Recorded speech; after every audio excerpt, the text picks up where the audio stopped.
China is suffering a serious trust deficit. The pandemic is taking a toll on its ties with the world. And some countries have begun acting. Sweden, for instance, it has shut down Chinese schools in the country, what we call Confucius institutes. These are Beijing-backed schools that were meant to promote Chinese language and culture. But now there are security concerns around these institutes. The US, too, saw the closure of one earlier this year. Our next report tells you more.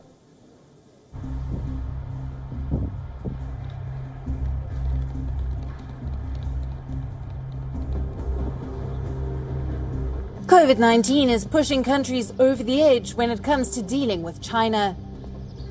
Sweden's relationship with China has been souring since 2015. But now it seems to have taken a definitive turn for the worse. The Nordic nation has shut down the last remaining school for Chinese language and culture. The Chinese state-sponsored teaching program has been brought to a halt. Confucius institutes are funded by Beijing. The textbooks used in them are also scripted by Beijing. Sweden has clamped down on them, citing security concerns. It isn't the first to do so. In January this year, the University of Maryland in the US too cancelled the Confucius Institute affiliated with it. The reason? Allegations of Beijing trying to politically influence academics. China controls what is taught in Confucius classrooms. The censorship is strong. Topics like Taiwan's independence and persecution of Tibetans are completely left out.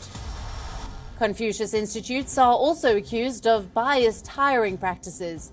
They favor only those loyal to the Chinese regime. And now the Swedish government has chosen to do away with these schools altogether.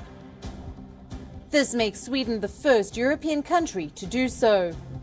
Experts say it's a clear sign that Sweden's attitude towards China has turned negative.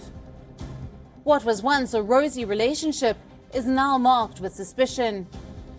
China and Sweden have been at loggerheads over the arrest of a Swedish bookseller. Hong Kong-based Upadhyay was detained by China in 2018 for selling books critical of President Xi Jinping. 2 months ago, he was sentenced to 10 years in prison. This, along with China's role in the coronavirus outbreak, is said to have damaged ties. It doesn't help that China is facing a global trust deficit.